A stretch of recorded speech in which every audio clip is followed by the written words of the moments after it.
From Slide Nerd, this is Weaves. What's up, guys? How are you guys doing now?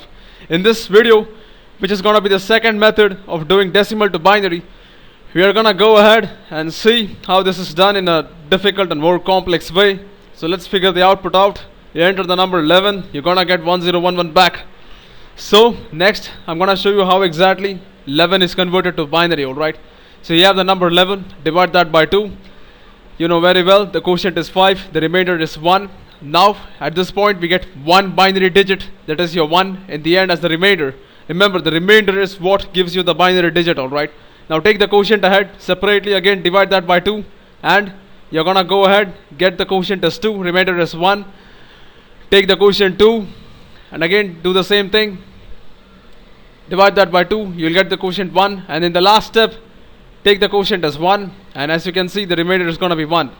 Now this is the binary number 1101. No, it's actually the reverse.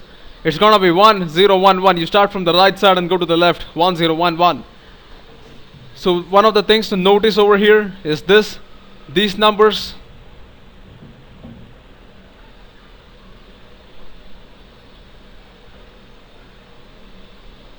these 4 digits, they need to be stored, right? We need to store them so that we can add them to something and make the complete number, which is this.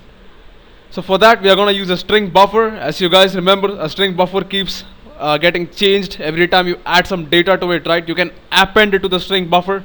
So let's go ahead and see how that's done. I'll say take the number, then I'll find the remainder with 2. This is going to give me the digit.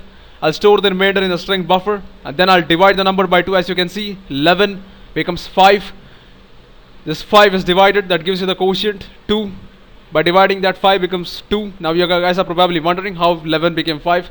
11 by 2 should be 5.5, you guys are saying. But remember, 11 by 2, we are taking integer division. We are not going to consider the decimal points. So that is going to give you 5, alright? And ultimately, we reverse the buffer. So let's go ahead and see the steps exactly. We'll say digit is number percent 2. That is the remainder of the number with 2. At this step, this 1. That's exactly what we get, right? So that's going to be your digit. Next, we append the digit to a string buffer. As you guys remember, there's a function called append in string buffer that's going to add this digit. I mean, keep adding everything as long as you give it something to add. Then after that step, once we have stored the remainder over here, we are going to go ahead and divide the number by 2. So 11 by 2 becomes 5, because we are going to only consider the integer part of it, right? And we do this as long as this is the case, that is, the number is not 0, right? So we say while number not equals to 0, do this, and this is exactly what we do to get the binary. So let me go to NetBeans and get this program up and running. Alright, so as you guys can see, there is nothing much. I'm using NetBeans over here to find the program. So here I have a buffer reader for taking input. I ask the user enter the number, and he enters something over here, and that gets stored inside this number variable, right? So now let me go ahead and say number percent 2.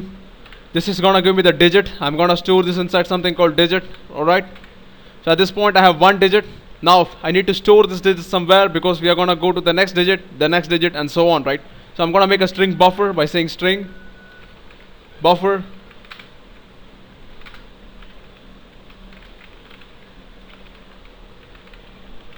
Alright, so at this point it's completely empty. I'm gonna add this digit to the buffer by saying buffer.append. As you can see, there is an option over here to append an integer. I'm gonna select that option, and I'll say digit over here. Now after this, we divide the number by 2. Remember, at this point we have 1, and then the string buffer also has 1 because it was empty initially, and now we divide by 2, making the number 11 by 2 as 5, right? So we're gonna say number equals to number by 2, and I'm going to put a semicolon. Now we do this as long as the number is not 0, right? We'll say while number not equals to 0, keep doing this stuff, right? Alright, so now we have our stuff as it is. So I'm going to go ahead outside, and I'm going to reverse the buffer. I'm going to say buff dot reverse. As you remember, string buffer can be modified. So if you reverse, it's not going to create a new string buffer. It's simply going to reverse the original data. So I'm going to say system.out.println and put my buff over here. Now to save, I'll say Control S. To run, I'll say shift F6. Let's say enter the number. I'm gonna give it 11. As you can see, it says 1011. So I hope you guys understood something out of this.